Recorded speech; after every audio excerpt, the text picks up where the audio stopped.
From Federer to Kyrgios, every superstar's weakness gets exposed here. Nick Kyrgios is tennis wrapped in contradictions. One day he dismantles Djokovic or Nadal with a serve that blazes at over 140 miles per hour and shot-making that looks like magic. The next, he's skipping tournaments, or even skipping the locker room entirely due to a meltdown. If tennis were a rock concert, Kyrgios wouldn't just be the star, he'd also nearly burn down the stage sometimes. His talent is explosive, he's beaten the big three on the biggest stages, and his serve and forehand can feel unstoppable. Yet, his motivation and discipline are the desert scorching that brilliance. He famously said, "I don't really like the sport of tennis that much." Training? He's gone periods with no coach, preferring instinct and fun. In The New Yorker, he admitted that most coaches tried to tame him, he preferred playing on instinct. He's also confessed that winning can kill his motivation. After hitting a big result, he sometimes loses emotional energy to fight again. One article quoted him saying if he'd won a slam,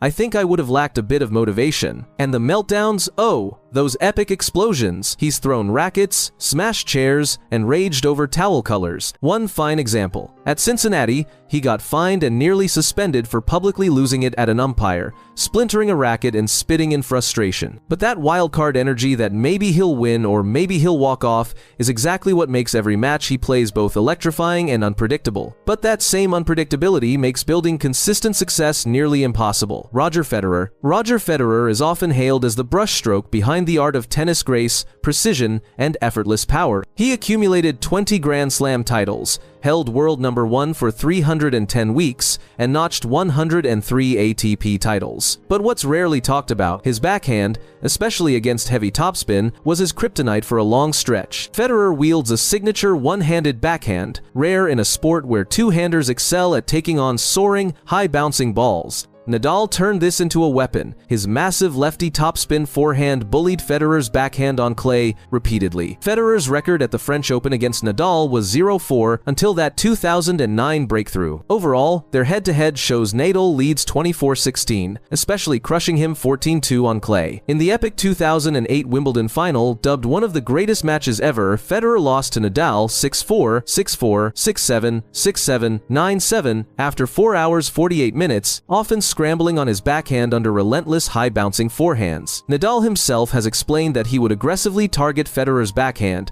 knowing how the high bounce would force the one-hander into defense. For years, this backhand issue shaped Federer's matchup dilemmas. It wasn't until 2017 that Federer redefined the narrative, defeating Nadal in the Australian Open final. Part of that turnaround? A slightly larger racket head that helped him drive through high-bouncing balls instead of slicing them. Even in that win, his backhand got significantly better, but back in clay wars, it was often a defensive chip, not a killer swing. Carlos Alcaraz is like watching a superhero in training, unbelievable talent, but even his highlight reels can't hide the cracks, nerves, inconsistency, and an underpowered serve. By age 22, he's already collected 6 Grand Slam titles, won the 2025 US Open, defeating Sinner 6-2, 3-6, 6-1, 6-4, and reclaimed the world number 1 ranking. But let's talk about the cracks. His serve, while powerful, registers lower in the elite hierarchy. In the last 52 weeks, his serving rating ranked outside the top 15,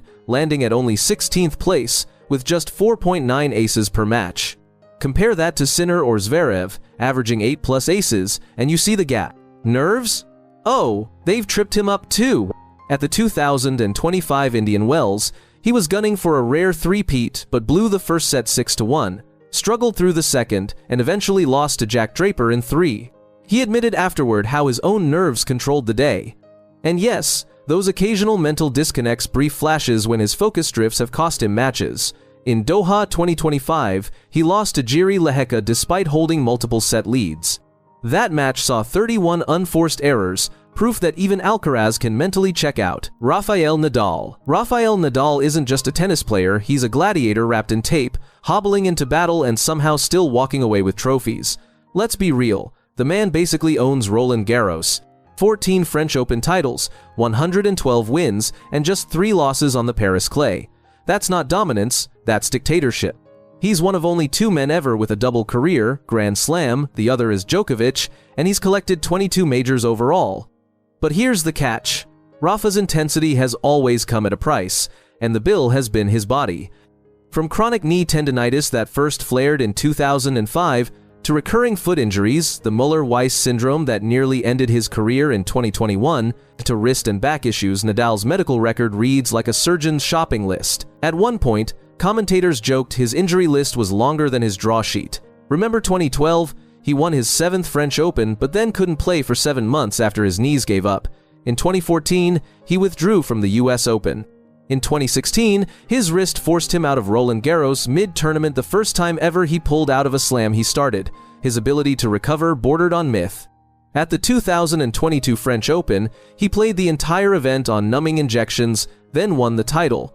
Fans even call him the mummy because of how often he's seen wrapped in tape. Who does that? It's absurd and inspiring at the same time. Andy Murray. Andy Murray wasn't just the fourth wheel behind Federer, Nadal, and Djokovic. He was the guy who actually cracked their monopoly, if only for a moment.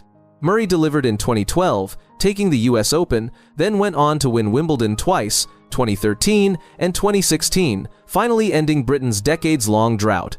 Add to that 2 Olympic gold medals and a stint as world number 1 in 2016, finishing the year above Djokovic, no small feat. But here's the heartbreaker. Andy's body didn't cooperate, but behind the glory, the cracks began to show, starting with his second serve. His second serve was already a glaring weakness, often hovering in the 80-90 miles per hour range, making him a sitting duck against elite returners. Federer, Djokovic, and even guys like Nishikori feasted on it. Opponents knew if the first serve missed, it was open season. Then came the real blow, his hips. By 2017, Murray's hip was basically screaming at him to retire. He had hip resurfacing surgery in 2019. Yes, they literally put in a metal joint.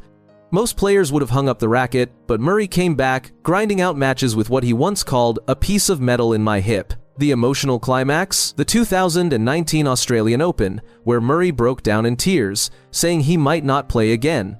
The crowd gave him a standing ovation. Legends recorded farewell messages, yet somehow, he wasn't finished. He fought back, even winning an ATP title in 2019 post-surgery.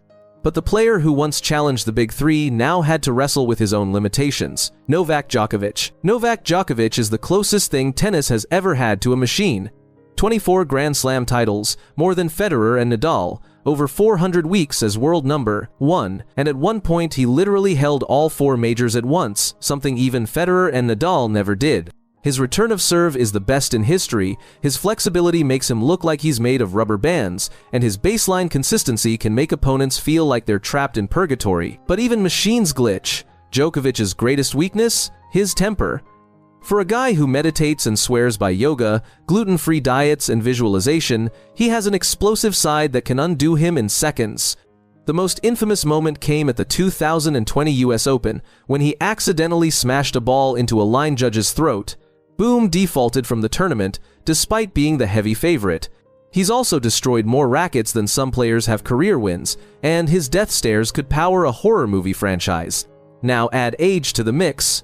Djokovic is in his late 32nd, and while he's still winning slams, recovery is slower. You can see him breathe harder between points, take more medical timeouts, and skip more tournaments. Against young guns like Carlos Alcaraz and Jannik Sinner, his legendary wall sometimes cracks, not because of skill, but because time is catching up. Even precision machines eventually wear down. Marat Safin. Marat Safin wasn't just a tennis player, he was a natural disaster in sneakers. When he was on, you'd swear no one alive could stop him. He won 2 Grand Slam titles, the 2000 US Open, where he destroyed Pete Sampras in straight sets 6-4, 6-3, 6-3, and it wasn't even close, and the 2005 Australian Open, where he beat Roger Federer in an epic semifinal and then Leighton Hewitt in the final. Safin also climbed to world number 1 and finished with 15 career titles. His power was insane, his charisma magnetic, and his talent off the charts, but Safin's weakness was as famous as his brilliance. Consistency, or more accurately, the total lack of it. He could play like the greatest ever one week, then lose to a qualifier ranked outside the top 100 the next. He smashed over 1,000 rackets in his career. He once admitted that number with pride, turning meltdowns into performance art. In fact, his racket-smashing technique was so flawless, it almost deserved its own coaching video. His emotions often got the better of him. He ranted at umpires, tanked matches, and sometimes looked like he'd rather be anywhere but a tennis court. Fans loved him because he was pure chaos, equal parts thunderstorm and sunshine. Some matches he was unstoppable, others he barely seemed to care. Safin was like a Ferrari with no brakes, beautiful, powerful, and guaranteed to crash sooner or later. He retired in 2009, but ask any tennis fan and they'll tell you, when Marat Safin was dialed in, he wasn't just good, he was unforgettable. Matteo Berrettini. Matteo Berrettini looks like he was built in a lab for grass courts. Towering at 6'5", armed with a 140+ mph serve and a forehand that detonates like TNT, he quickly rose to a career high of world number 6 inches 2022. His game is designed for speed kills. Massive serve, massive forehand, point over in 3 shots or less. On grass, especially Wimbledon, he was a nightmare. He reached the 2021 Wimbledon final, becoming the first Italian man ever to do so, before running into, you guessed it, Novak Djokovic, who shut down the Ferrari in 4 sets. But every Ferrari has a flaw, and Berrettini's is his backhand. Opponents know it. Entire match plans revolve around it. Push him into the backhand corner, keep the ball high, and watch him slice awkward floaters instead of driving winners. It's tennis's version of a cheat code. His movement is another liability. Long rallies expose his footwork, especially on clay or hard courts, where grinding matters more than raw power. Injuries haven't helped either. Matteo's had abdominal tears, wrist problems, and a string of withdrawals that robbed him of momentum. Between 2022 and 2023, he missed more slams than he played, making fans wonder if his body was built for the punishment of the tour. Still, when he's on, Berrettini is must-watch tennis. His 1-2 punch serve and forehand can blow anyone off the court in under 2 hours. He's like a Ferrari stuck in second gear. Even when not at full speed, it's still terrifying. But unless he patches that backhand tire, he'll always be vulnerable to breakdowns when the rallies get long and the stakes get higher. Grigor Dimitrov. When Grigor Dimitrov burst onto the scene, the hype machine went into overdrive. Why? Because his one-handed backhand, silky footwork, and effortless shot-making screamed Roger Federer 2.0. People literally called him Baby Fed, a nickname that stuck like glue and set expectations sky high. And to be fair, he showed flashes of brilliance that justified the comparison. Dimitrov climbed as high as world number 3, racked up over 400 career wins, and snagged the 2017 ATP Finals, beating the likes of Dominic Thiem and David Goffin in the process. But here's the thing, while Federer floated like an artist, Dimitrov often looked like a painter who lost his brush mid-canvas. His weakness? Focus and consistency. Dimitrov has all the shots in the book, but sometimes forgets which chapter he's in. He can play one set looking like a future Hall of Famer, and the very next set gift-wrap points with double faults and loose errors. His backhand under pressure, especially, can unravel fast. It turns from a Federer-esque whip into a shaky slice that invites punishment.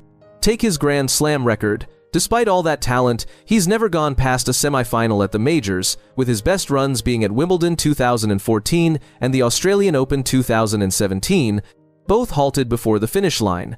Against the Big Three, he's struggled. Federer owned him with a 7-0 record before 2013, and Nadal's heavy topspin has bullied his backhand more than once. To his credit, Dimitrov's highlight reel is still jaw-dropping dives, tweeners, lightning-quick reflexes. He's stylish, charming, and still dangerous on the right day. Milos Raonic. If tennis were only about serving, Milos Raonic would already have a statue outside Wimbledon. The Canadian Thunderbolt turned his 6'5" frame into a weapon of mass destruction, rocketing down serves that regularly clocked over 145 miles per hour. By the time injuries started cutting him down, Raonic had fired 8,000+ career aces, putting him among the most feared servers in ATP history. His serve wasn't just a shot, it was a cheat code. But here's the brutal truth. Once the ball came back, things got messy. His return game was often described as minimal, sometimes invisible. Analysts joked it looked like his programming froze unless the ball landed right in his strike zone. His movement, stiff and robotic, earned comparisons to a vending machine on wheels. In long rallies, he lacked the fluid footwork of Djokovic or the improvisation of Federer. Instead, his forehand was solid but one-dimensional, and his backhand, especially under pressure, was a bullseye opponents couldn't miss. Still, Raonic had his shining moments. He reached the 2016 Wimbledon final, beating Roger Federer in a 5-set semifinal, a match that marked Federer's last slam before his knee surgeries.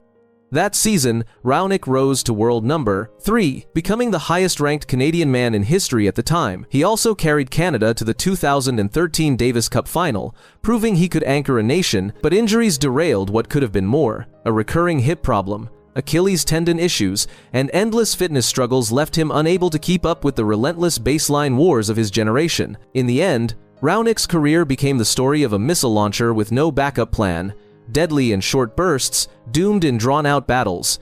Alex de Minaur. Alex de Minaur doesn't just play tennis, he sprints it. Nicknamed the Demon, the Australian is one of the fastest players the sport has ever seen. His court coverage is freakish. Opponents often look stunned when a ball they thought was a clean winner comes flying back. At just 24 years old, he's already cracked the top 10, helped Australia to the ATP Cup, and earned a reputation as the guy who simply refuses to go away. Watching him is like watching a tennis match fused with track and field. But here's the problem: speed only takes you so far when the other guy is blasting missiles. De Minaur's biggest weakness is power. His serve rarely cracks 125 miles per hour, way below the cannons of guys like Kyrgios or Berrettini. His forehand, while consistent, doesn't have the explosive pop needed to finish rallies against the top hitters. That leaves him grinding, defending, and scrambling, but often unable to land the knockout punch. The stats back it up. Against Carlos Alcaraz, he's 0-5. Against Jannik Sinner, 0-7. Those lopsided records tell the story. The biggest young guns bully him off the court. Even when he's playing near perfect defense, his shots sit up just enough for guys like Sinner to step in and unload. And yet, he's loved for the hustle. De Minaur's game is grit, heart, and tireless legs. He wins with sweat and stamina, even if the weapons aren't nuclear. He's proof that effort can keep you in the fight. But without a Fangs-level finish, he risks always being the hunter who can't quite close the kill. Andy Roddick. Andy Roddick wasn't just serving tennis balls, he was firing artillery. In the early 2000 seconds, nobody wanted to stand across the net from him when he unleashed that cannon. He once held the world record for fastest serve at 155 miles per hour, later bumped to 157, but Andy set the bar. His first serve was such a weapon that entire matches hinged on whether he landed it. He rode that cannon to the 2003 US Open title, 32 ATP singles trophies, over 600 career wins, and the world number 1 ranking. He even carried American men's tennis on his back during the brutal Federer-Nadal Djokovic takeover. But here's the raw truth: once the serve came back, Roddick was exposed. His backhand was flimsy, his rallying skills limited, and his movement often left him lunging rather than dictating. Against Federer especially, he looked helpless. Their head-to-head? A brutal 3-21. Federer dismantled him in 3 Wimbledon finals, including the infamous 2009 marathon, where Roddick played nearly flawless tennis for 4 hours and 16 minutes, only to lose 16-14 inches the 5th. He broke down in tears during the trophy ceremony, saying, "I already gave what I had, and it wasn't enough." That summed up his career. Roddick wasn't lazy, he was gritty, emotional, and willing to fight. He led the US to the 2007 Davis Cup title and finished in the year-end top 10 9 times. But the Big Three era demanded all-around brilliance, and Andy had a cannon without the army behind it. Still, fans adored him for the heart, the sarcasm, and the refusal to quit. His serve was thunder, but when the rallies started, storms like Federer always had lightning waiting. Even legends have flaws, that's what makes them human. But what's your favorite meltdown, weakness, or moment of brilliance? Drop it in the comments, hit that like button, and don't forget to subscribe for more tennis deep dives.